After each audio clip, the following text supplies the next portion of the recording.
I remember the sound before I remember the pain.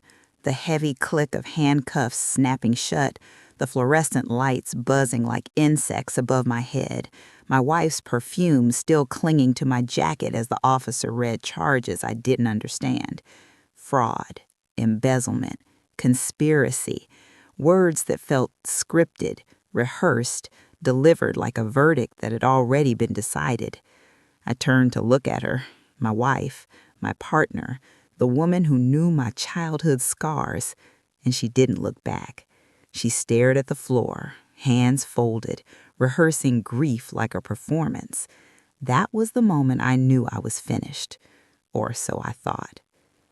Welcome to my YouTube channel. This is my story of betrayal. And if you've ever trusted the wrong person, hit that subscribe button because you are not alone. Here is how it happened. I used to believe betrayal was loud, explosive, a screaming match, a slammed door, a confession soaked in tears. I was wrong. Betrayal is quiet. It whispers. It tucks you into bed and kisses your forehead. It asks how your day was and listens carefully because it's taking notes. We met when I was building my company from a rented office with a cracked window and a secondhand desk. She loved that story. Loved telling people how she stood by me when I had nothing. Loved the way my name started to carry weight in rooms she'd never been invited into before. And I loved that she loved it. That was my mistake, confusing admiration for loyalty. The company grew fast, faster than anyone expected.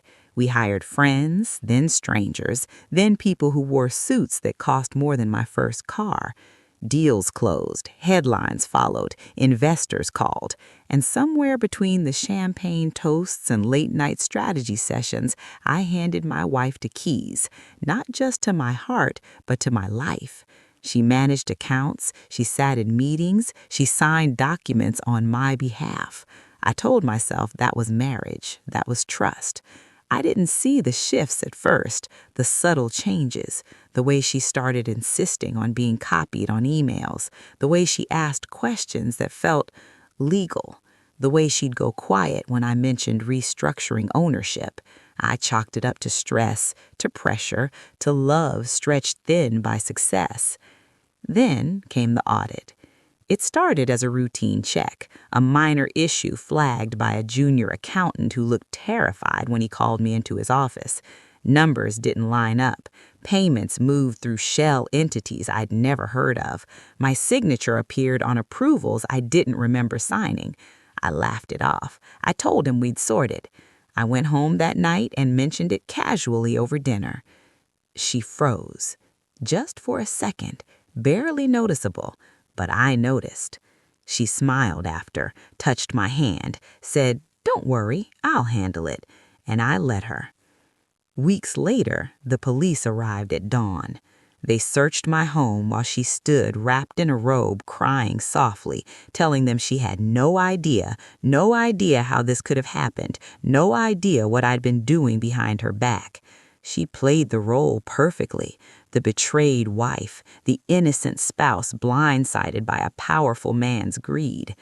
In the interrogation room, they slid documents across the table, bank transfers, emails, contracts. All roads led to me. Every signature was mine, every decision traced back to my authority as owner. I asked for my lawyer. I asked to see my wife. They told me she'd already given a statement. Against me. I was reading comments on my YouTube videos the other day, and I realized I wasn't the only one. People wrote about partners who emptied accounts, who rewrote wills, who turned love into leverage. At the time, sitting alone on a cold bench in a holding cell, I didn't know those voices existed. I thought I was uniquely stupid, uniquely ruined. The trial was swift. Evidence stacked like bricks. The prosecution painted me as a calculating executive who used marriage as camouflage. My wife testified with trembling hands, telling the court how she'd suspected something was wrong, but was too afraid to speak. She said she loved me. She said she hoped I'd get help. The jury believed her. Why wouldn't they? She looked like truth. The sentence hit harder than the cuffs. Prison. Years. The company seized. Ownership transferred to protect stakeholders. Guess who the interim owner was? Guess who stepped in steady and brave to save what I had built? From a cell the size of my old office bathroom, I watched the news. Her interview aired. She wore black. She spoke about resilience, about moving forward, about learning who someone really is when the money starts talking. I turned off the TV and felt something crack inside me that never fully healed. Prison strips you down to essentials: time, regret, silence. I replayed every decision, every signature, every moment I chose comfort over caution. I wrote letters she never answered. I filed appeals that went nowhere. I listened to men around me talk about their own betrayals, their own blind spots, and slowly, painfully, a question formed that scared me more than the bars. What if this wasn't chaos? What if it was a plan?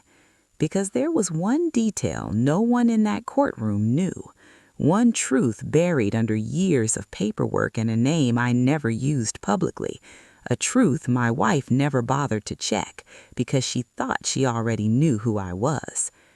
And as I lay on that narrow bunk one night, staring at the ceiling, I realized something that would change everything.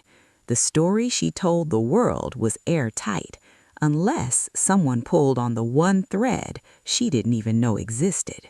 Prison has a way of slowing time until every thought echoes. Days blur, but memories sharpen.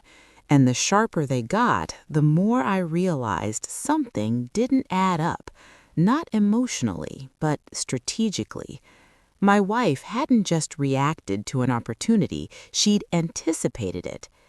I started replaying our past with a colder lens, not the romantic montage I'd clung to during sleepless nights, but the raw footage, the pauses, the questions, the moments that felt off but convenient to ignore. There was a pattern there, a rhythm, like chess moves made long before I noticed the board. When I first told her about the company's structure years ago, I'd kept one detail vague, not intentionally deceptive, just private. My surname wasn't the one on my birth certificate. The company was registered under a simplified version of my name, the one I'd used since university. Easier, cleaner, less baggage. My father had insisted on that, back when I wanted nothing to do with the family. I was the only son of a man whose name never appeared on Forbes, never needed to. Old money doesn't advertise, it whispers. It hides behind trusts and holding companies and legal walls so thick you forget there's something inside them. I'd walked away from all of it when I was young, walked away from expectations, from a future already written. I wanted to build something on my own terms, so I did. And I never told my wife the full truth, not because I didn't trust her, but because I didn't trust what money does to people. I'd seen it twist relatives into strangers. I thought I was protecting us. Irony has a cruel sense of humor. In prison, letters were currency, favors traded for stamps. I wrote one to my father after 3 years of silence. It was short, factual, stripped of pride. I'm in prison. I was betrayed. I don't know what to do.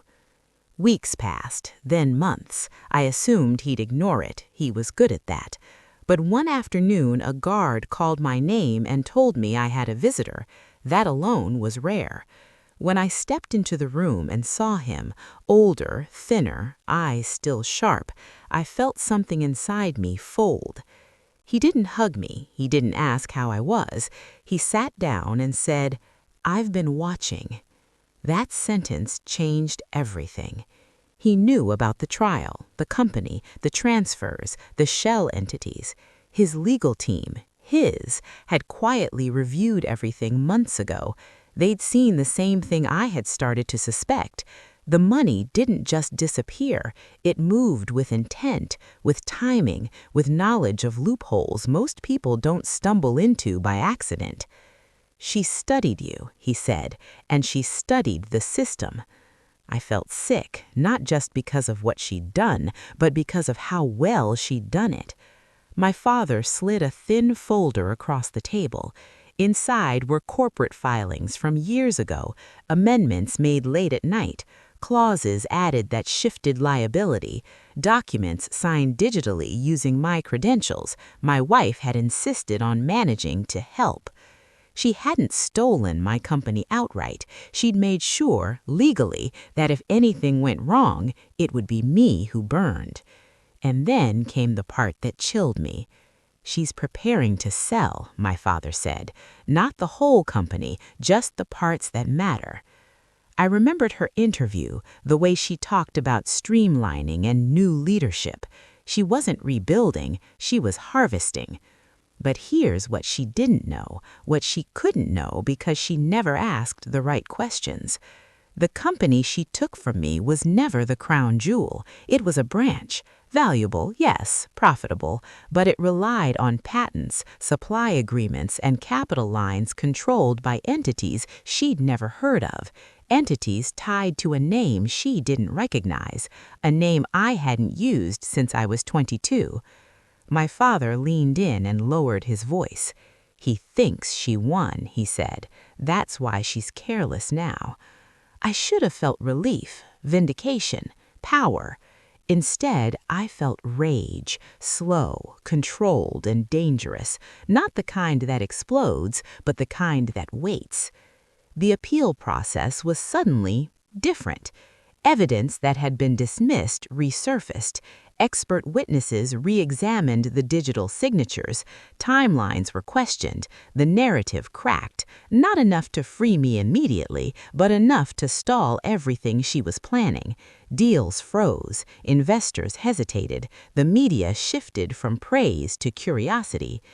Inside, I kept my head down. I said nothing, because the most important rule my father taught me, too late maybe, was this: never interrupt your enemy when they think they're winning. Through my lawyer, I received transcripts of her latest interviews. She sounded confident, untouchable. She spoke about turning pain into progress. She never mentioned me by name anymore. I was a closed chapter, a villain safely locked away. And then one night, my lawyer visited with a look I hadn't seen before, something between excitement and disbelief. "She made a mistake," he said. She'd signed a personal guarantee, a small one, almost ceremonial, to secure a short-term expansion loan through an intermediary firm she assumed was independent.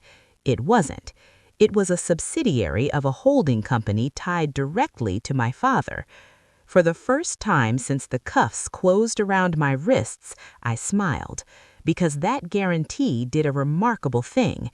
It pierced the shield she'd built so carefully. It connected her, not me, to the financial web she'd been manipulating. And once that thread was pulled, everything else started to unravel. But none of that was public yet. To the world, she was still the survivor, the woman who escaped a monster and saved a company. To me, she was standing on a trap door admiring the view, and I was counting the seconds until it opened. There's a strange clarity that comes when you stop trying to prove your innocence and start preparing for the truth to surface on its own. In prison, I learned patience the hard way.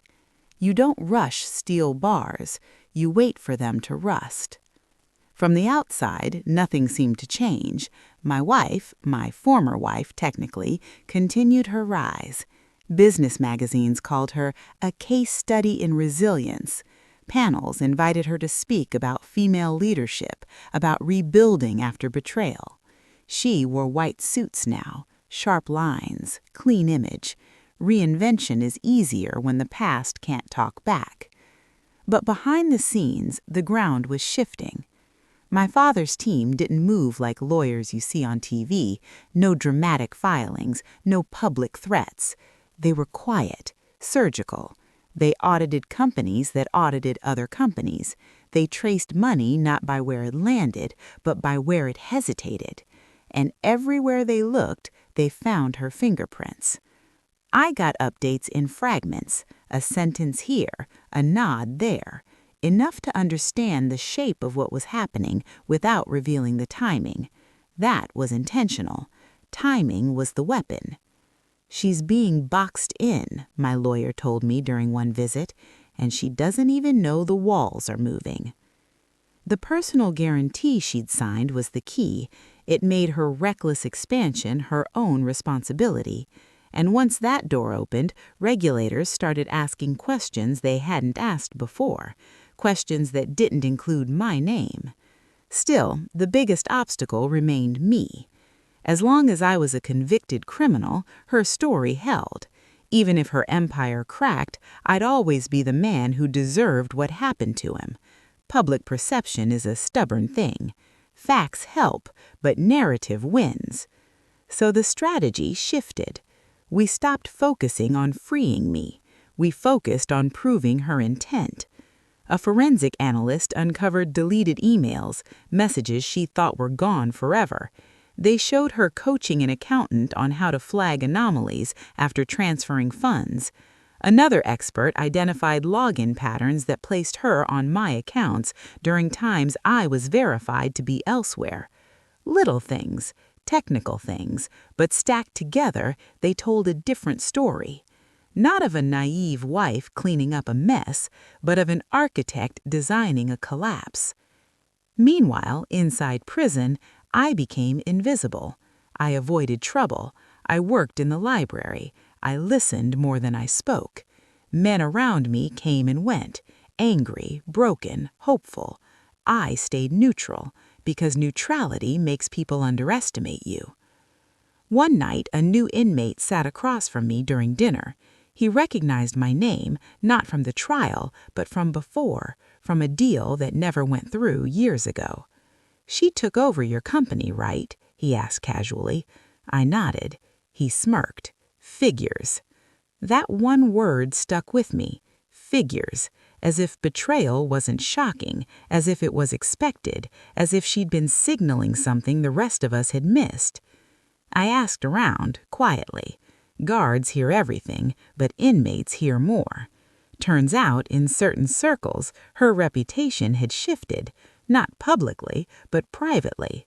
Suppliers complained about delayed payments. Partners mentioned sudden contract changes, a pattern of squeezing until there was nothing left. She wasn't just ruthless, she was panicking, and panic makes people sloppy. The call came 6 months later. My lawyer's voice was steady, but I could hear the edge. "She's under investigation," he said, formally. "Financial misconduct, obstruction. They haven't named you yet, but they're reopening aspects of your case." I closed my eyes and leaned against the concrete wall. For the first time in years, the air felt lighter. But relief was short-lived, because that same week I received a letter. No return address, no greeting, just a single line written in a handwriting I knew too well.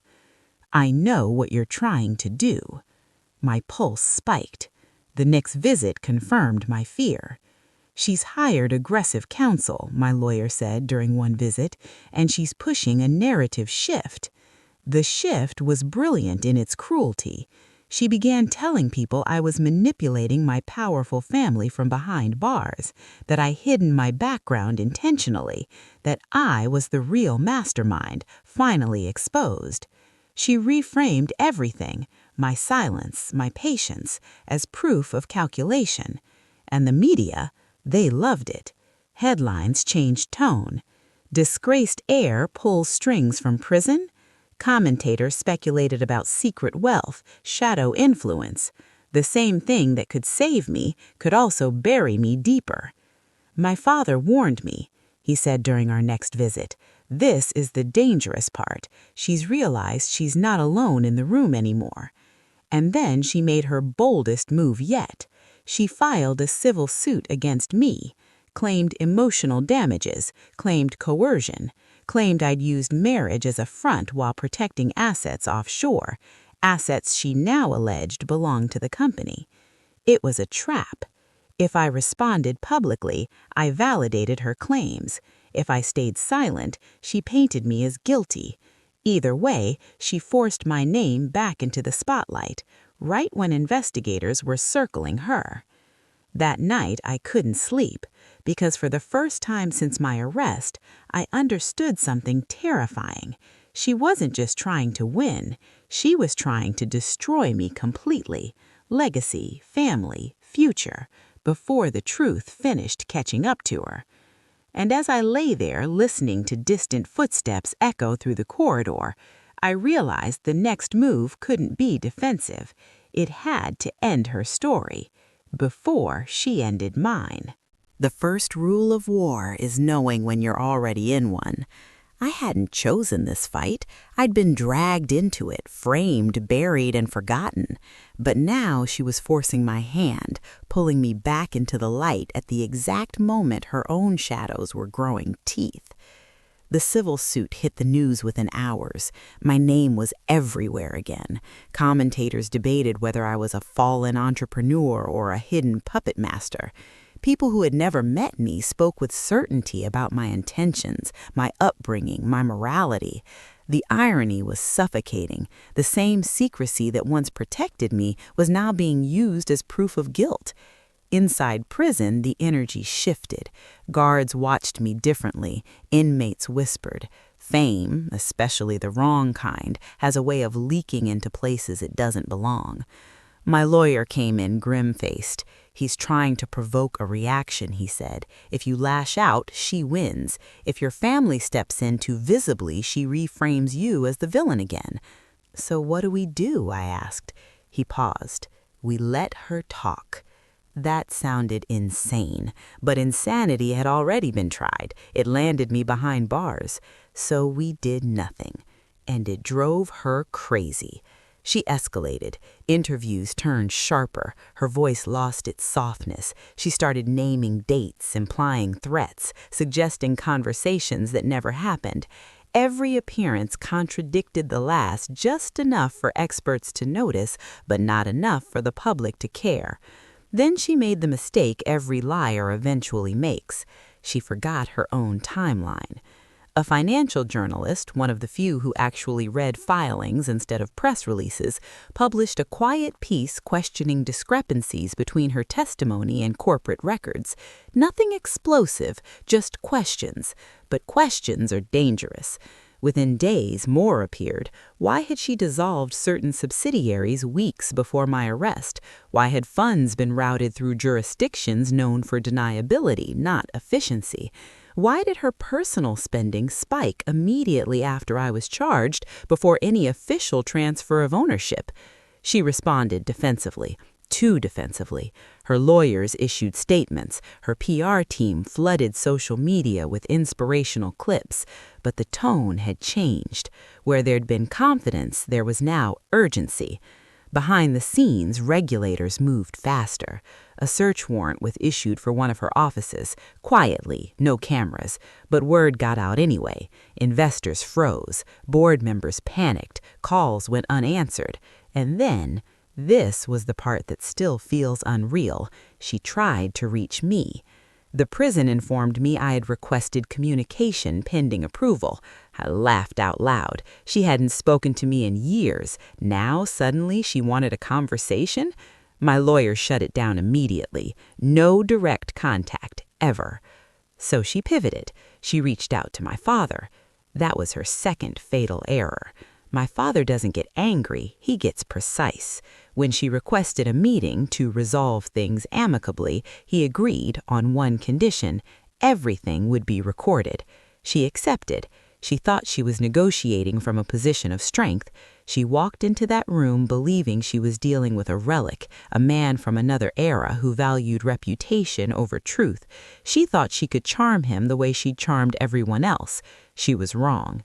The recording didn't capture raised voices. It captured silence, long stretches where she talked and talked and talked, justifying, explaining, rewriting history in real time. At one point, she said the words that sealed her fate.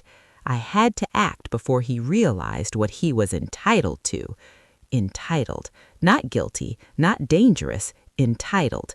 She didn't even hear herself say it. My father didn't react. He let her continue, let her outline motives she'd never admitted publicly, let her describe my ignorance as an obstacle she'd overcome. When she finally stopped, he asked one question.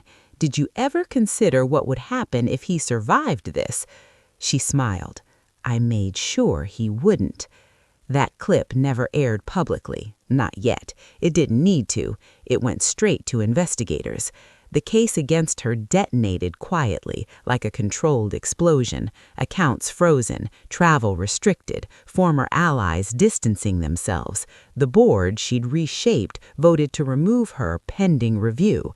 She released a statement claiming sexism, claiming retaliation, claiming the system was punishing a woman who dared to succeed. Some people believed her. Enough didn't. Meanwhile, my own case was officially reopened. A judge ordered a review of evidence under new standards. Expert testimony was reconsidered. The digital signatures that once sealed my fate now raised red flags. The prosecution's narrative began to unravel under scrutiny it had never faced before. For the first time, hope felt dangerous, because hope creates expectations, and expectations can be crushed. One afternoon, as I was returning a book to the library cart, a guard stopped me. "You've got a court date," he said. Not a hearing, not a review, a court date. My knees almost gave out. But that night, alone in my cell, I didn't celebrate. I stared at the wall and thought about her, where she was, what she was planning, because people like her don't collapse quietly. They take something with them, and as the walls finally began to close in on her, I knew she had one move left, one last card she could play that didn't care about truth or justice, only damage, and I was almost certain I knew what it was. The night before my court date, the prison felt different. Not quieter, heavier, like the air itself was waiting to see which way the story would fall. I sat on my bunk, hands folded, staring at the faint scratch marks left by whoever had been there before me. Men come and go, stories overlap, truth gets buried unless it claws its way back out. I didn't sleep. At dawn, my lawyer arrived early, too early. His face told me everything before he spoke. "She's gone public," he said. I felt my chest tighten. With what? Everything she has left. By the time I was escorted to the holding room, the damage was already spreading. Screens in the administrative area replayed clips from a hastily arranged press conference. There she was, no longer in white, but in black again. Not strength this time, mourning. She looked thinner, fragile, dangerous. She accused me of things that had nothing to do with money: control, psychological abuse, threats made behind closed doors. She said she'd stayed silent for years out of fear. She said prison hadn't changed me, it had revealed me. She claimed the investigation into her was retaliation orchestrated by a powerful family protecting its heir. And then she said the sentence she knew would travel fastest: "I believe my life is in danger." The room around me blurred. This wasn't about winning a case anymore. This was about survival, hers or mine. Allegations like that don't need proof to be effective. They only need oxygen. Social media ignited. Old clips were reinterpreted. Neutral expressions became cold stares. Silence became menace. I watched my own face turned into evidence. My lawyer swore under his breath. "She's trying to force a mistrial, or at least poison the well." "And if it works?" I asked. "Then, even if you walk free," he said carefully, "you'll never really be free." The court appearance was tense, cameras everywhere. The judge acknowledged the new allegations but refused to delay proceedings. Evidence would be reviewed, witnesses recalled, process respected. Process, such a calm word for something that could crush lives. Back in holding, my father visited one last time before the hearing. He looked tired, older than I remembered. "She's desperate. That makes her unpredictable. She's painting me as a monster. What if people believe her?" He studied me for a long moment. "They might," he said, "at first." That wasn't comforting. Then he added, "But monsters don't leave paper trails like the one she did." The investigators had uncovered something new, something my lawyer hadn't wanted to say aloud yet. A private account in her name, not offshore, domestic, sloppy. It contained a series of payments to a crisis management firm specializing in reputation warfare, smear campaigns, false narratives, character destruction, including a drafted contingency plan labeled "in case of reversal." She'd planned this ending too. Worse, there was a time-stamped memo outlining escalation steps if legal outcomes turned against her. The final step chilled everyone who read it. Trigger public fear, frame subject as an ongoing threat, force authorities to act. That was her last card, and she played it. The judge allowed a sealed submission of this evidence, quietly, no press, no commentary, just facts placed carefully on record. But facts move slower than fear. By evening, protesters gathered outside the courthouse, some for me, some against. Signs, shouts, narratives colliding in real time. I'd become a symbol, stripped of nuance. In my cell that night, I thought about the girl I married, the way she laughed at dumb jokes, the nights we planned a future that now felt like a lie written by someone else. I wondered when the switch flipped, or if it had ever been real at all. Sleep finally came in fragments. Then morning. I was escorted into the courtroom under tight security. She wasn't there. Her seat was empty. Her lawyers claimed illness, stress, trauma. The judge didn't look impressed. Testimony resumed, experts spoke, emails were read aloud, timelines collapsed under cross-examination. The story the jury had once accepted without question now looked thin. And then my lawyer stood. He requested permission to introduce newly obtained evidence relevant to both my conviction and the credibility of recent allegations. The judge nodded. A screen was wheeled in. My heart pounded so hard I thought I might pass out. The first slide appeared. Financial records, clean, clear, names and dates. Then internal emails from her team discussing narrative pressure. Then the memo. Gasps rippled through the room, but the real blow hadn't landed yet because the final exhibit, the one my lawyer hadn't told me about, was queued up next. He turned to the judge and said, "Your Honor, this next item speaks directly to intent." I felt the room lean forward, and somewhere, wherever she was watching from, I knew she felt it too, because if this played the way it was supposed to, everything she built would collapse in a single moment. The courtroom was so quiet I could hear the low hum of the projector warming up. That sound, soft, mechanical, felt louder than any gavel. My lawyer stood still, remote in hand, letting the silence stretch just long enough to make everyone uneasy.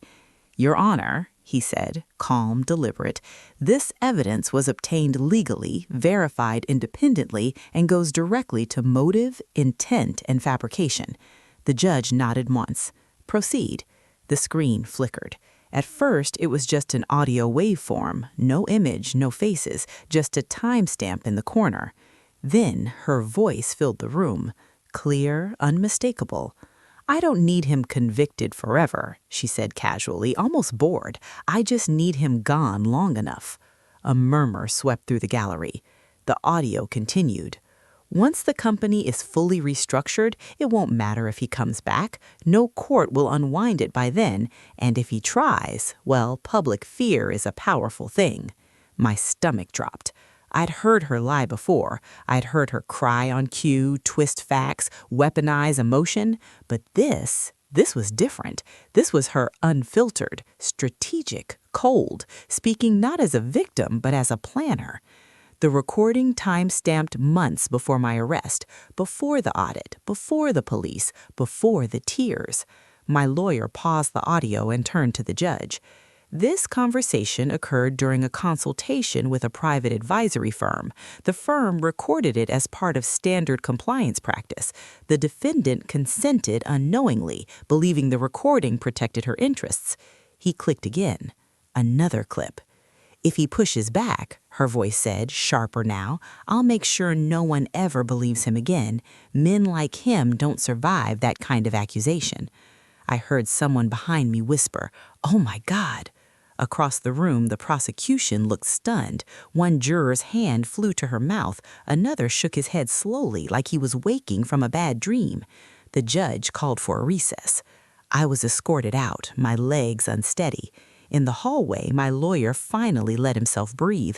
"This changes everything," he said. "No," I replied quietly. "This ends everything." When court resumed, the tone had shifted completely.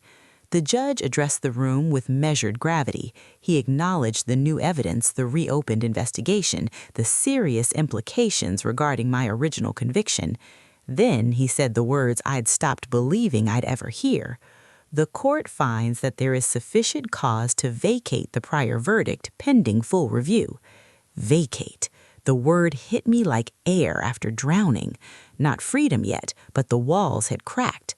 Bail was granted, conditions set. I walked out of the courtroom into daylight I hadn't felt on my face in years. Cameras exploded, questions flew. I said nothing. Silence, I'd learned, was still my strongest move. She didn't show up that day, but she showed up the next morning. Not in person, in handcuffs. The charges came fast after that: obstruction of justice, financial fraud, conspiracy, filing false statements, attempting to manipulate judicial proceedings. The same system she'd trusted to bury me now turned its full attention on her. And suddenly, the narrative flipped. The same commentators who once praised her resilience now debated her deception. Clips resurfaced, interviews replayed with new context. Her words took on different meanings. What once sounded like strength now sounded rehearsed. I watched it all from a quiet room, surrounded by lawyers, sunlight spilling through large windows that felt unreal after years of concrete and bars. My father sat across from me. He didn't smile. "It's not over," he said, "for either of you." He was right, because while the truth had finally spoken, it still had to be accepted. And acceptance, real acceptance, takes time. The court of public opinion doesn't issue corrections easily. I was cleared of immediate custody, but not yet exonerated. That would take weeks, maybe months. She, on the other hand, was denied bail. Flight risk, risk of evidence tampering, risk to others. The irony tasted bitter. That night, alone in a guest room that didn't feel like mine, I sat on the edge of the bed and stared at my hands. They were shaking. Not from fear, from release. Years of tension don't disappear cleanly. They unravel. They leave scars you don't see until everything goes quiet. My lawyer called late. "She's asking for a plea deal," he said. I closed my eyes. "She wants to talk," he added. I laughed softly. Of course she does, because now, for the first time since this nightmare began, she wasn't speaking to control the story, she was speaking to survive it. And I knew something she didn't. The system she'd tried to bend, the one she thought she understood, it was about to show her the difference between power borrowed and power that never needed permission.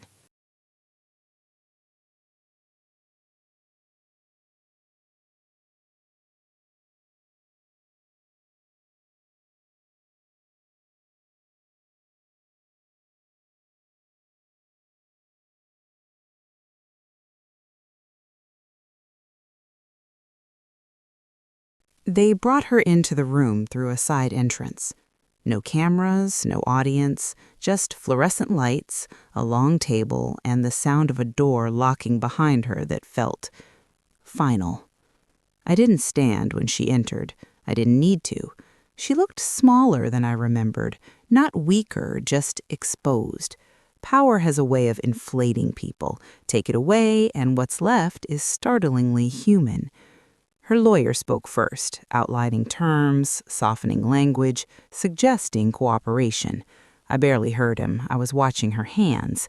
They were trembling just slightly. The same hands that had signed my name, the same hands that had pointed at me in court and said she feared for her life. Finally, she looked up. For a moment, we were alone in our own silence. "I didn't think you'd survive prison," she said quietly. There it was, no apology, no denial, just truth, raw and unguarded. I nodded. "You planned it that way." She swallowed. I planned for every outcome. Except this one. Her jaw tightened.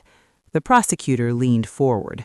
Let's be clear, we're here to discuss your cooperation. Full disclosure, no omissions. She laughed once, bitter. You already have everything.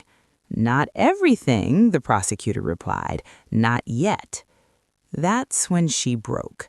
Not dramatically, not with tears, with exhaustion. She talked for hours. She explained how she'd studied my habits, how she'd learned which documents I skimmed, which passwords I reused, which meetings I skipped because I trusted her. She explained how easy it was to frame intent when you control the narrative early. The system doesn't look for monsters, she said flatly. It looks for patterns. I just gave it the ones it expects. I felt something inside me harden, not anger, not hatred, clarity. She admitted she never loved the company the way I did. She loved what it represented, security, status, immunity.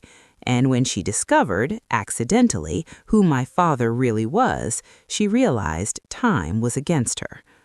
You were always going to outgrow me. I just made sure you didn't get the chance. The deal she offered was extensive. Names, accounts, other executives who'd benefited, firms that specialized in legal gray zones. It was enough to dismantle more than just her operation. The prosecutor excused us for a break. In the hallway, my lawyer exhaled. This is as close to a confession as it gets. And my exoneration? I asked. Imminent, he said, but there's one more step. The public hearing. She didn't want it, that much was clear. She wanted everything sealed, quiet, controlled. But the court disagreed. Transparency, they said, was in the public interest. The hearing was scheduled for the following week. This time she was there. So was I. The courtroom was packed, media everywhere. The same room where my life had collapsed now held its breath for the reversal. The judge spoke first, summarizing findings, the reopened evidence, the recordings, the admissions. Then she was called to testify. She sat where I once sat, and for the first time she didn't look at the jury, she looked at me. I lied, she said. Gasps echoed. I manipulated evidence. I fabricated intent. I used fear because it works. Her voice cracked, not from guilt, but from finality. I did it because I thought power meant never having to face consequences. She paused. I was wrong. The judge didn't interrupt. The room didn't move. When it was over, the ruling was swift. My conviction was formally overturned. Wrongful conviction, malicious prosecution by proxy, judicial manipulation. I was exonerated, not quietly, not conditionally, fully. The gavel came down and something inside me finally let go. She was remanded immediately. As officers approached her, she did something unexpected. She smiled, not at the cameras, at me. You won, she said softly, but don't pretend this didn't change you. I met her eyes. You're right. It taught me the difference between trust and access. They led her away. Outside, the world exploded. Microphones, questions, applause, outrage, vindication layered with disbelief. I raised my hand, not in celebration, but in quiet. I'm not here to punish anyone. I'm here because the truth matters and because silence nearly destroyed me. That clip went everywhere. But the real climax wasn't public. It happened later that night, alone in my father's study. He handed me a folder. Inside were documents transferring full control, not just of my old company, but of the assets that had always sat in the background, the infrastructure she never saw, the legacy I'd once rejected. You don't have to take it, he said. I looked at the papers. Then I closed the folder. I'll build again, but this time I'll know exactly who's standing next to me. He nodded. Outside, the city moved on. Another scandal, another fall. But for me, everything had reached its highest tension and snapped cleanly into place. Justice hadn't just arrived, it had chosen a side. And now there was only one thing left to decide. What do you do after the truth gives you your life back? Freedom doesn't arrive the way movies promise. There's no music swelling in the background, no perfect sunrise, no sudden sense of completion. Freedom arrives quietly, almost awkwardly, like a stranger who isn't sure they're welcome yet. The morning after my exoneration, I woke up before dawn out of habit. My body still expected concrete walls and head counts. For a few seconds, I didn't know where I was. Then I saw the window. Real glass, no bars, just a city breathing on the other side. And for the first time in years, nothing was about to be taken from me. People assume the end of a nightmare is joy.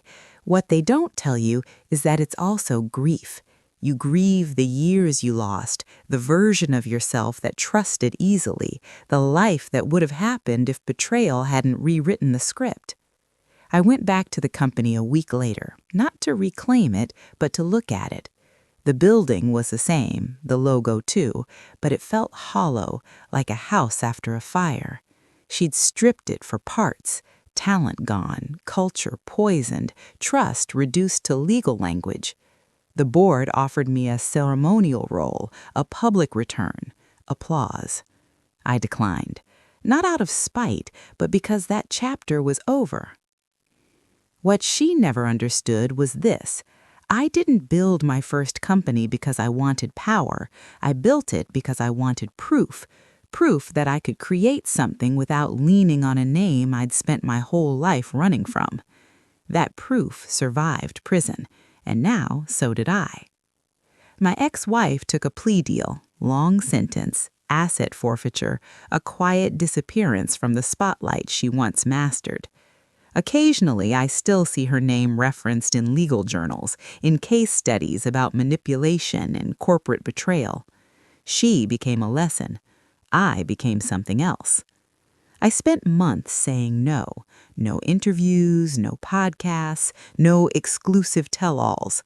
Silence this time was a choice, not a cage. I traveled alone, walked cities where no one knew my face, sat in cafes listening to strangers complain about ordinary problems, and felt grateful for the privilege of boredom. Eventually, people stopped asking what happened. They started asking what I was going to do next. That question scared me more than prison ever did. Because when everything is stripped away, you're left with responsibility to yourself. I started small again, not out of necessity, but intention. A team of 5, no shared passwords, radical transparency, painfully clear boundaries, trust earned slowly, not assumed. And something strange happened. It worked. Not explosively, not virally, sustainably. The kind of growth that doesn't attract predators because it doesn't pretend to be invincible. My father watched from a distance. We spoke more, not about money, but about mistakes, about the cost of silence, about the illusion that providing is the same as protecting. One evening, he said something I'll never forget. "You thought walking away from legacy would save you," he said, "but legacy isn't what you inherit, it's what survives you."